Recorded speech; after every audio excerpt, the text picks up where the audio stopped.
Welcome to Frontiers 2017.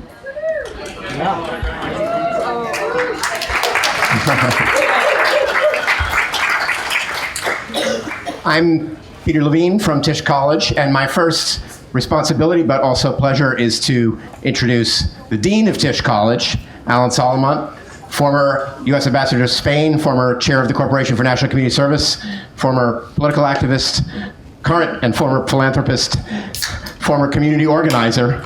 Alan leads Tisch College and is going to welcome you from that perspective. Thanks, Alan.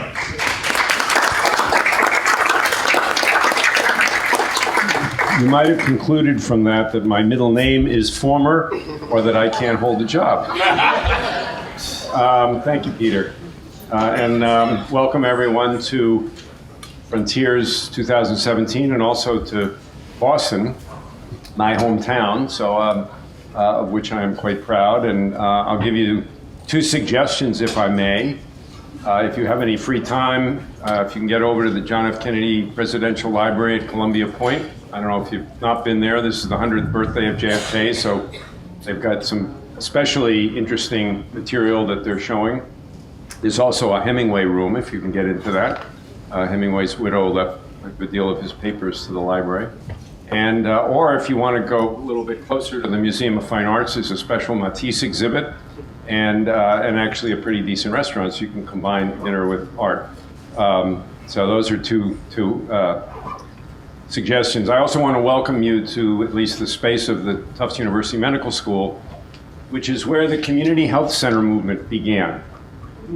People ask me how long I've been at Tufts, and I tell them 50 years, because I was an undergraduate here that long ago. And I used to come over to the medical school to participate in brown bag conversations about these neighborhood health centers that the medical school had created. The chairman of the Department of Community Medicine at the time, Dr. Jack Geiger, and his colleague, Dr. Count Gibson, had convinced Senator Kennedy to free up some demonstration money from the OEO budget to create two community health centers, or neighborhood health centers they were called, at Columbia Point Housing Project, which was there before the Kennedy Library, and also in Mound Bayou, Mississippi. So for those of us who are proud of the role that Tufts plays in civic life and its history, it's something that I am especially proud of. I'm on the way over here, I looked up the definition of frontier. One of the definitions is uncharted territory. And I think probably we may be at the frontier, which makes this gathering especially important, I think, at this time. And I also think it makes the work that we do at Tisch College especially important. And I'd just like to take a moment to tell you a little bit about what the Tisch College of Civic Life is, for those of you who might not know, and if you already know it, then you'll hear it repeated. So Tisch College is young, it's 16 years old. It was created in order to preserve a long tradition at this university of leading in the area of civic engagement, make sure that that would always be a signature of this university, and to institutionalize the university's commitment to civic engagement. There are a lot of universities who are deeply involved in this, although I think Tisch is somewhat unique in that it is a college with a dean. And although we are a college, we don't confer our own degrees, we don't have our own dedicated faculty. Our mission is to reach across the entire university to have an impact on the education of students at the medical school, engineering school, the School of Veterinary Medicine, the dental school, arts and sciences, et cetera. And the other thing I think that makes us unique, aside from the sort of position we hold within the university, is we also are able to concentrate in one organization many of the components of dealing with these issues. So education, research, and practice integrated into one organization with lots of interaction between those who teach and those who research and those who practice. And many do all three. So one of our missions is certainly to prepare Tufts students, to educate Tufts students to lead active civic lives, no matter what their field of study or occupation is, so that they are prepared to contribute to their communities or to their nation or to the world. We also are concerned about teaching and educating beyond the university, Peter and his colleagues especially are especially active in the area of K through 12 civic education. I know there's somebody here from iCivics and probably others, organizations that work on those issues as well. We also house a research enterprise, which is led by our Associate Dean. It is sort of two research platforms. One is the Center for Information and Research on Civic Learning and Engagement. I don't know why academics insist on so many acronyms, although having served in government, I kind of used to it. That's CIRCLE. And then the Institute of Democracy in Higher Education, which is led by Nancy Thomas, who's there in the blue suit. Those are our two research platforms, and we like to believe that we are among the nation's leading authorities on civic engagement generally, on civic education, K through 16, and especially on the political and civic engagement of young people, which we believe is especially important at this moment. We did a lot of work looking at what the millennial generation did in the last election. Nancy leads a national study of college student voting that engages 1,050 campuses across the country. If you're here from a college or university and you're not participating in the NSOLVE study, then you won't be allowed to leave. And I think part of our commitment to research and to scholarship is a belief that we really have to explore the frontiers, that we have to study, how we got here. We may have to create some new maps, and that this is a time when perhaps old approaches aren't going to work for the future, and we really have to build civic institutions and democracy for the 21st century. And then, of course, we try to be practitioners in many ways, from encouraging students on our own campus to participate in political process and to vote, to trying to lead universities globally in this area. So as we speak, we are leading a conference in Veracruz, Mexico, of the Telwa Network, which has nothing to do with Telwa, France. That's where it originated, but it is a network of now 350 institutions, universities around the world who are committed to civic engagement and social responsibility. And so they gather every couple of years. This year they're gathering in Veracruz, Mexico. It's an independent organization whose secretariat is housed at Tisch College and at Tufts University to promote civic engagement, the importance of civic engagement in higher education. And I would sort of close by noting that there was a time in our nation's history when preserving and strengthening democracy was at the core of the mission of American higher education. It goes back to land-grant institutions, the Truman Commission on Higher Education, GI Bill, and somehow we left that for a different frontier, if I can sort of milk the metaphor a little. I really think that higher education lost that commitment for a host of reasons, and that we need to restore that, because higher education has a fundamental purpose in not only in educating people for employment or whatever, but also to educate people about democracy, and so that students come to university prepared for democracy and leave even better prepared. So thank you all for being here. Thanks for inviting me to say hello. We've provided good weather for you, so I'm going to go home and barbecue. So you'll forgive me, but you are in great hands, and I hope you have a wonderful conference, and I hope you get a chance to spend a little bit of time in our beautiful city. Thank you very much.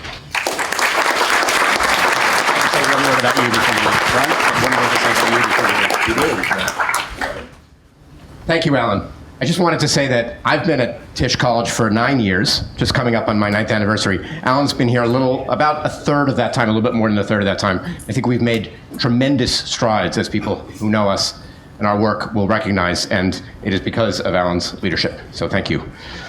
Thank you very much. The nice thing about having events without students is you can serve wine. Yeah. We're not carding. Raise your hand right now if you come here directly or indirectly from another country other than the United States. Welcome. Welcome. We are truly glad you're here. which I think needs to be said.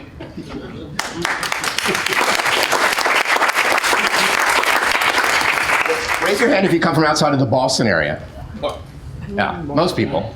And, well, Alan, who's a true Bostonian, already welcomed you, but I would just say welcome also to Chinatown, which we're in the middle of. It's a 150-year-old community. It's still vibrant, beset and proud, beset by gentrification and other challenges, but certainly our host community, and it's worth celebrating.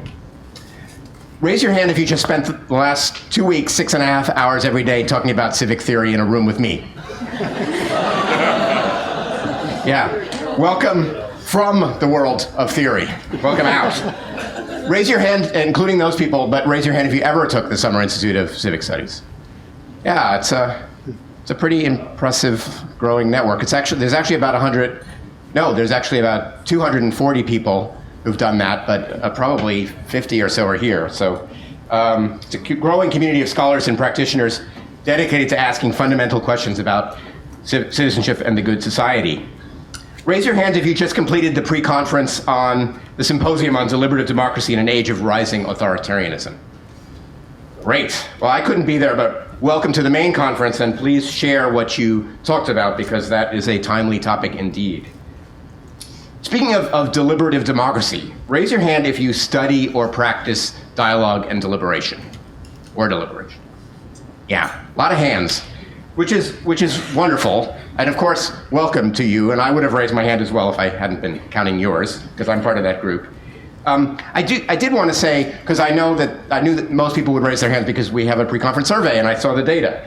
And I would just say, this is not a deliberative democracy conference. This has been built as an effort to gather together lots of streams of democratic practice, lots of conceptions of democracy and theories of change, including people who would define democracy in more adversarial, more contentious ways than deliberation.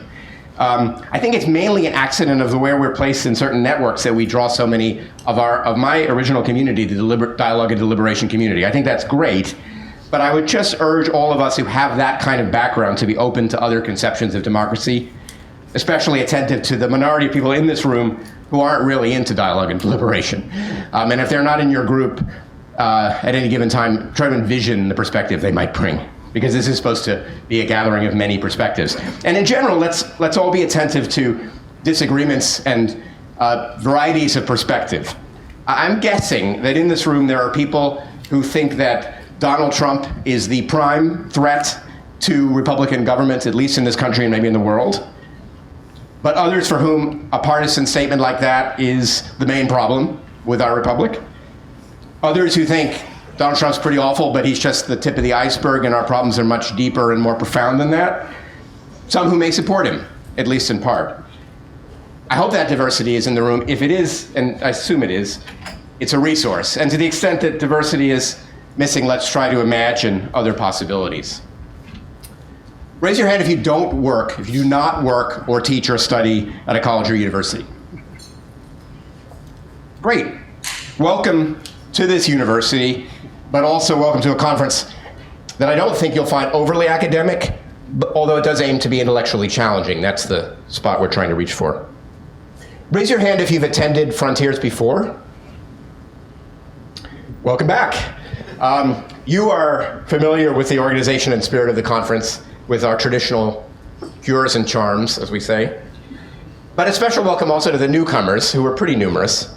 Just want to draw your attention to the way the conference is organized a little bit. It's complicated in the sense that there are many different things happening one at a time, but there really are three kinds of sessions.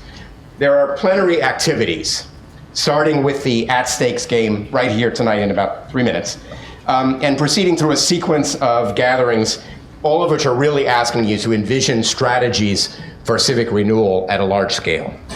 So in those sessions, we'll typically be in this room, maybe sometimes in the room next door. They always involve listening to some kind of framework presentation and then working in assigned tables of 15. We don't ask the tables to report out because I find that incredibly boring. So instead, thank you. So instead there is a Google Doc. I can resend the link later this evening, but you did get it, in which we're asking people to put comments and also to read what other people have put. Then we have short take speeches. So these are or talks. These are a little more typical of a conference. They're meant as provocations and fodder for your conversations. We limit them to 10 minutes each, even though I really wish I could listen to any of the speakers for an hour or longer. And they deserve to be listened to for that long, but we limit them to 10 minutes. And then to reduce the distance between the speakers and the audience, to make it less about that, we use the very briefest introductions, and we don't have any time at all for question and answer, no Q&A. So instead, you get a batch of short takes, and then you're just supposed to talk at your table. And you can pick up themes from the short takes, but you should also bring your own experiences and ideas, and you look for serendipitous connections and use them creatively rather than asking just what did she say and is she right. And then finally, we have learning exchanges or concurrent sessions that we call learning exchanges. We've mostly assigned you to those sessions, and you have the piece of paper that shows which one. That's based on your survey responses. If you don't have an assignment, just go where you want. Even if you do have an assignment, you can go where you want. But we were trying to build somewhat equal size and diverse groups. These sessions are interactive. We forbid pretty much PowerPoint, although if you break that rule, I won't know. But we are definitely aiming for interactive sessions that are discussions or activities of various sorts. So finally, a word about the conference theme. Alan already riffed on the title. I'll do it in just a slightly different way. I think the word frontiers over the past 5 or 7 years has generally invoked the concept of expanding, right? Pushing back the frontiers of democracy, whether geographically by supporting our friends who are trying to make their countries into democracies, or equally important, by deepening democratic ideals in countries like the United States. So ambitious, pushing the frontiers back. Now, some of you may feel that the objective of expanding democracy's frontiers remains exactly appropriate and timely in 2017, just as it was last year at this time, no difference. And if that's your view, I salute it. It's a good view. Others may feel that our primary cause this year, however, is to defend the frontiers of democracy, to stand guard against the many people and movements that seek to undermine it, to say that they must stop here with people like us. No pasarán, we might say. So again, that's a dimension of disagreement. I've mentioned some others about dialogue and deliberation, about partisanship. We may disagree about the central and defining values and highest ideals of democracy. It should be more deliberative, more contentious. We might disagree about the role of institutions, particularly the old-fashioned ones like representative bodies and political parties. We may disagree about how deep a transformation is necessary to make our societies into better democracies. Again, these disagreements are desirable. In fact, I think the greatest danger in a gathering like this is homogeneity of views or some kind of politeness about differences. And so I'm going to encourage you to disagree. And if agreement comes too quickly, I hope you'll broaden the conversation by introducing alternative views. So I'm going to, in the spirit of this conference, give the briefest introductions to my two friends who are going to speak tonight. You'll notice they're both called Willis. That was a kind of a requirement for speaking tonight. So the first one is Dr. F. Willis Johnson, Senior Minister of Wellspring Church in Ferguson, Missouri. At the heart, of course, of a social movement that erupted in Ferguson that we all followed. But I would also say Dr. Johnson is a deep thinker, a theologian, a visionary for democracy. I've really enjoyed learning from him, and I'm looking forward to hearing from him tonight. And I'll just also go ahead and introduce my friend, Wendy Willis. There she is, right in front of me. The new executive director of the Deliberative Democracy Consortium, which is now actually a pretty, yes, applause. Which is now actually a pretty well-established organization that's more than a decade, it's getting to be 2 decades old. But Wendy's due to leading it, which is fantastic. Wendy's also been active in Oregon through Policy Consensus Council, as well as what it says on here is Oregon's kitchen table, and is a leader in deliberative democracy. So without further ado, let me ask Willis, join us.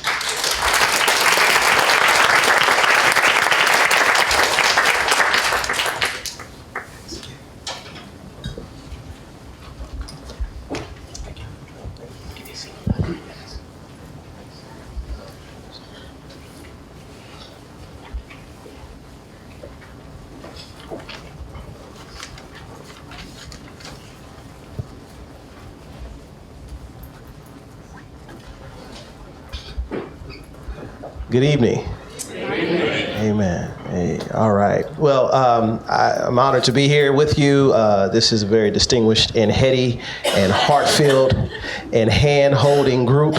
And so I don't know what I can give to you, but I did want to challenge you. I bring you voice and echoing from our work and our presence in Ferguson, Missouri. And in light of all that's happening, that has and continues to happen, I wanted to just kind of maybe put on your hearts and in your spirit for conversation what are the reverberations of from our work. There is this understanding, this ideal that there is injustice in a just us democracy. Most of the community in which I serve and where we work and what we do not necessarily hold true to the values, the practices, the ideals that many of us espouse and embrace in this room around democracy. Most of us struggle with this understanding that there is a rule of the people. Where I hail from and where I work deeply, most people see democracy as a numeric minority consenting, decreeing, governing over a disproportionate, disenfranchised majority. That the rule of people is real. There are a few people who are ruling.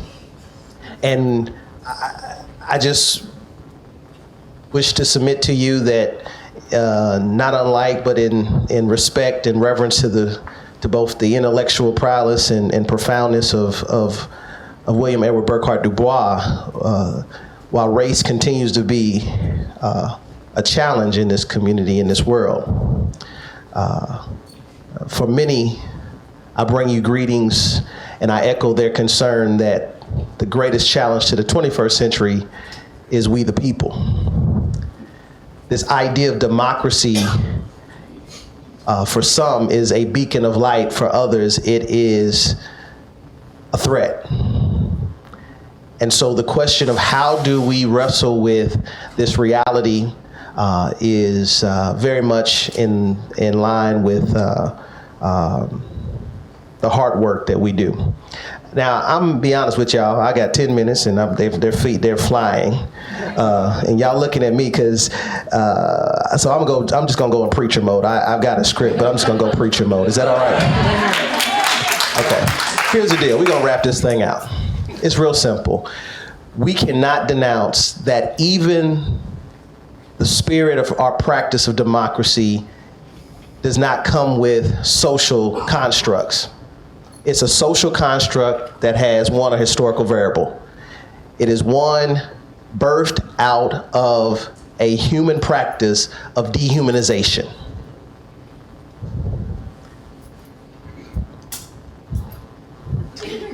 We've been mean to each other, hurtful, harmful, violent towards each other, even in the establishment of this principal prize we call democracy.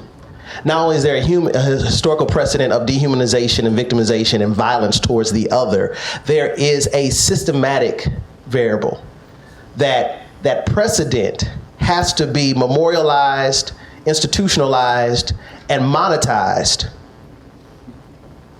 And everything that we've built around it, including the governmental structure, the bureaucracy, the delivery systems, and I could go on, memorializes, institutionalizes, and creates the economy in which this human experiment continues to thrive on. Lastly, there's a cultural variable. We accept, learn, adapt, justify, appropriate the attitudes, behaviors, and practices, or become cultural or assimilate culturally to honor and give strength, fuel to this practice.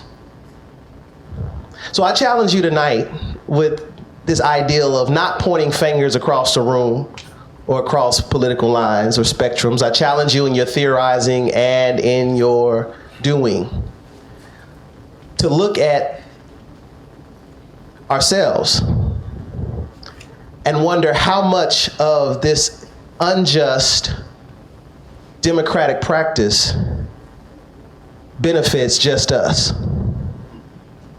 And I bring you the word from the street that challenges and invites us to figure out how we talk to folk who don't talk like us.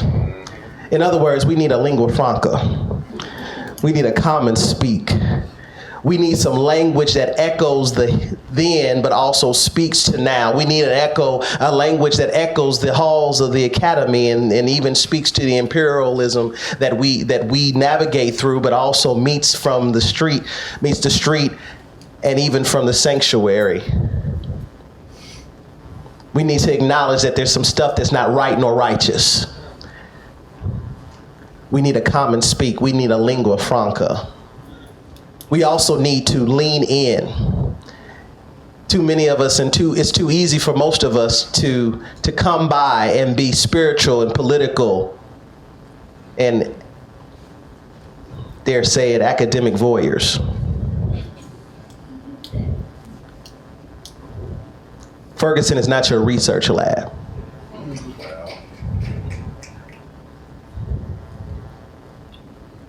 We're not the objects of your practice. We're the subject matter in the story about our collective glory. We need to learn to embrace each other, even in our difference and in our otherness. That's what democracy calls for. Lastly, we're challenged to live out loud. My mentor and thought partner from afar, Cornel West, often tells us that justice is what love looks like in public.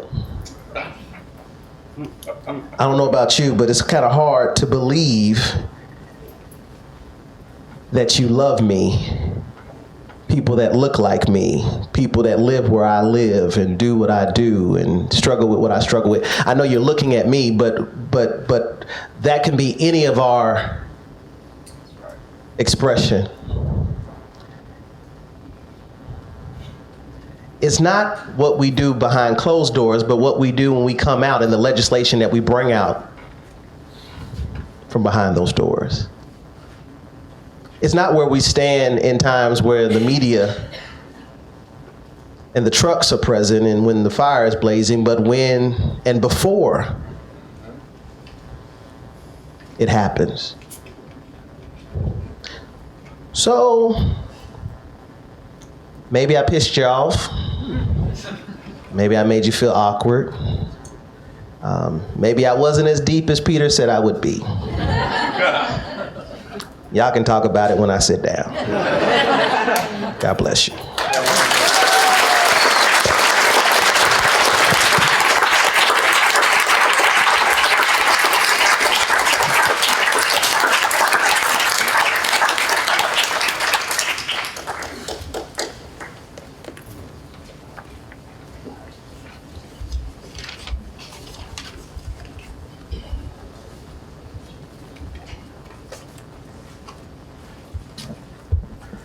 Thank you, Dr. Johnson.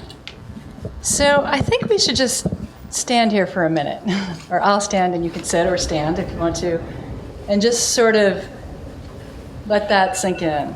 I don't think transition is really the thing we should do right this minute. So let's just be here for a minute.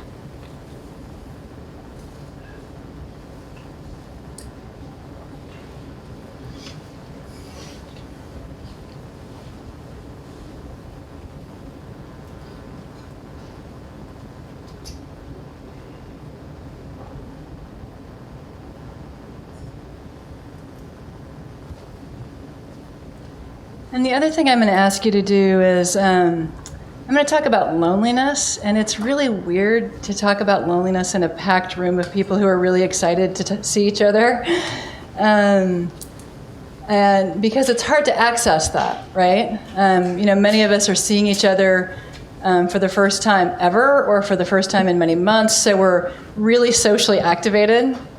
So as we get, and I'm really socially activated because I'm an introvert.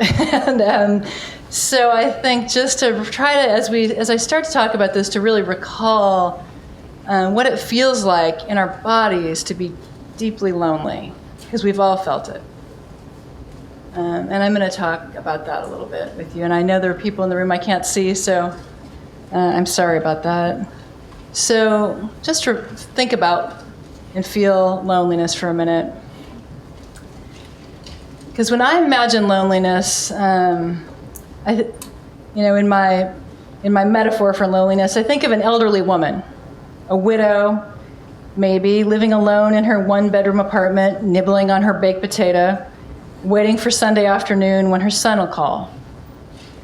I imagine her washing her dish, reading for a few minutes, and turning off the light as one day folds into the next. It's a sad and individual fate, and one, because I am a woman of a certain age, wish and hope to avoid by being particularly nice to my children. But it turns out, though, loneliness is both broader and deeper than my imagined version of the widow. Apparently, loneliness is the new sitting, which for a few months was the new smoking. But loneliness, according to these reports, actually increases mortality at the same rate as smoking 15 cigarettes a day. And loneliness is about twice as dangerous to our health as obesity. Social isolation impairs immune function and boosts inflammation, contributing to illnesses like arthritis and diabetes and heart disease. Loneliness and isolation have consequences for the young and vital as well. I'm the parent of teenagers, and we know that teenagers feel loneliness in direct proportion to the amount of time they spend on social media. So it turns out that socializing online gives you a quick hit of connection and a feeling of well-being, but then it rapidly dissipates and leaves us feeling unsatisfied and then left out. And consider this, the war correspondent Sebastian Junger, in his book Tribe, argues that returning soldiers suffer at least as much from the transition out of a purposeful, highly connected society as they do from exposure to combat. So in other words, re-entry into American civilian society is nearly as traumatizing as war itself. This, of course, is complicated by colonialism and other forms of large-scale displacement piled on top of economic instability and then an ethos of middle-class mobility. Because of all these forms of uprooting, social ties are frayed and sometimes entirely broken, making it difficult for many, if not most of us, to find meaningful relationships outside of our immediate family. In fact, nearly half of all Americans report that they are regularly lonely, double the number of those who reported being lonely 30 years ago.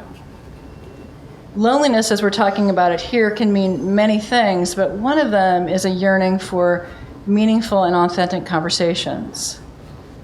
In the most recent General Social Survey, the number of Americans say that they have no close friends, has tripled since 1985. And the number of people with which they can say they can have an important conversation has dropped from 3 to 2. But half those who answered the question said they had not had a conversation about things that mattered to them in 6 months, even if they technically could have. Loneliness is physical and palpable, and many medical experts say it is also contagious. The writer Olivia Lang, in her book The Lonely City, which is a great book that I recommend to you all, she says, it advances cold as ice and clear as glass, enclosing and engulfing. And I tell you all of this today, both because loneliness has real consequences for how we run a society, and of course a representative democracy, but also I think we may have access to at least some of the remedies right here in this room this weekend. As all of the alarm bells were going off about loneliness and despair last year, I'm sure many of you have read the statistics I just shared, Hannah Arendt was making another comeback on the nation's reading lists for other obvious reasons. But from what I heard from my local bookstore owner, her 1951 book, The Origins of Totalitarianism, is again in high demand and being reprinted. But for our purposes, she helps us clarify what it is to worry about when it comes to loneliness and its implications for self-government and democratic society building. She makes important distinctions between solitude and isolation and loneliness. Solitude is essentially a fact. In order to think and discern clearly and well, we must do it alone, inside the confines of our own minds. And then we check in again on our thinking when we return to the social realm. Isolation, though, is a political condition in the sense that people who are isolated from each other can't work together to create something in their shared interest, and nor can they organize to resist tyranny. But loneliness is more than that. It's actually an existential crisis, and it's a precondition to not just tyranny, but to totalitarianism. And as Arendt wrote about loneliness, totalitarian domination as a form of government is new in that it is not content with isolation and destroys private life as well. It bases itself on loneliness, on the experience of not belonging to the world at all, which is among the most radical and desperate experiences of man, and I'll assume she means man and others. Though I, myself, as an introvert, am deeply protective of my own solitude, and sometimes I would say I even fetishize my own loneliness, it rings true to me and has roots in our economic and political times. Sophisticated and highly marketed materialism, rampant social and professional competitiveness, exploitation and fungibility of individuals by the market, ideology and purity and scorn, and the broadcast blood sport that is politics. All of those things, particularly when they're stacked on top of each other, push us toward a sort of fundamental aloneness that threatens our sense of selves as stewards of a common future. Arendt reminds us that loneliness not only undermines our capacity to work together, as isolation also does, but it also destabilizes our own sense of self in a way that actually makes us vulnerable to the clarity and certainty that radical ideology and totalitarianism offer. And yet, as Arendt also suggests, there are seeds of change right before us. I love this poem by another German-born American named Liesl Müller. Müller and her family fled the Nazis just before the war, and then they landed in Illinois. This is her poem, Things. What happened is we grew lonely living among the things.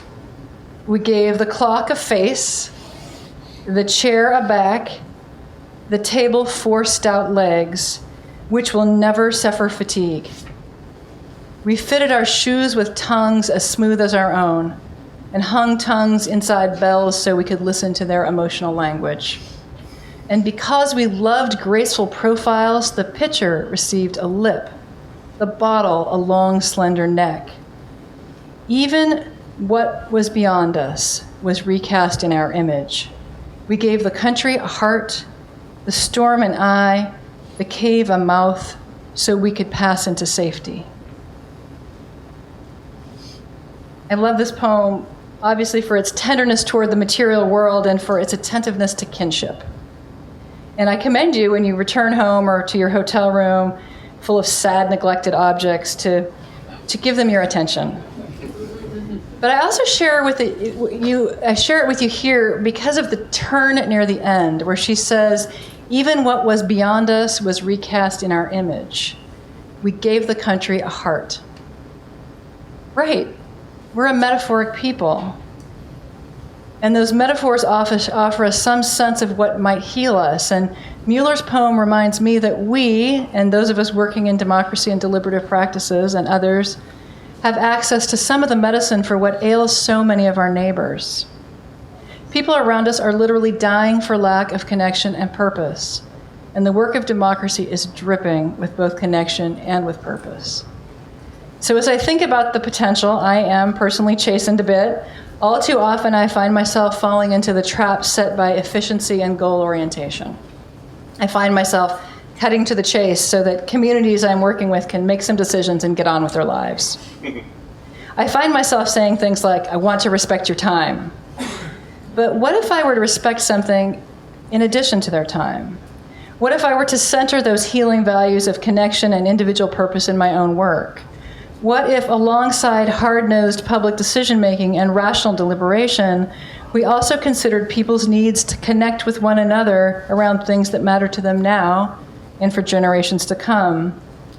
I know, and I'm speaking only for myself here, that I often think that the solutions to civic and political problems, like rising authoritarianism, require civic and political interventions. And they do. But what if, in our work, we decide to speak to people's full selves, not just their big, smart frontal lobes, but also to the parts of them that are anxious and fretting and alone? What if we listened to meet the needs of the body politic, yes, but also the needs of the human body? I know we do some of this now, and sometimes we do it well. And we leave communities better off and more connected than they were when we got there. But I, for one, know I could do better. I could slow down and extend hospitality from the heart, not just from the head. And if I did better, if we all did better, perhaps we could, in some small way, inoculate the Republic against the potential for totalitarianism and help its citizens together pass into safety.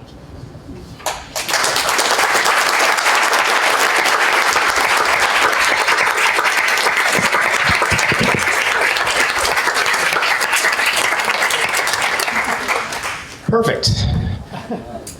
Your job is to make connections now, both with each other and also with three bodies of thought. A game that modeled a certain kind of human interaction and provoked some critical responses. A call to remember both the violence and exclusion and cruelty and hatred that underlies the country, and also the need for love. And then a reminder about the loneliness that surrounds us and threatens us, and the need to make connections. So I think it's going to be pretty easy for you to connect, even though we didn't carefully design the panels, but your job now is to put those things together. They won't kick you out at 7:45, but the plan was for you to talk until then, and then you're certainly welcome to call it a night, and we'll gather again in the morning. Thank you.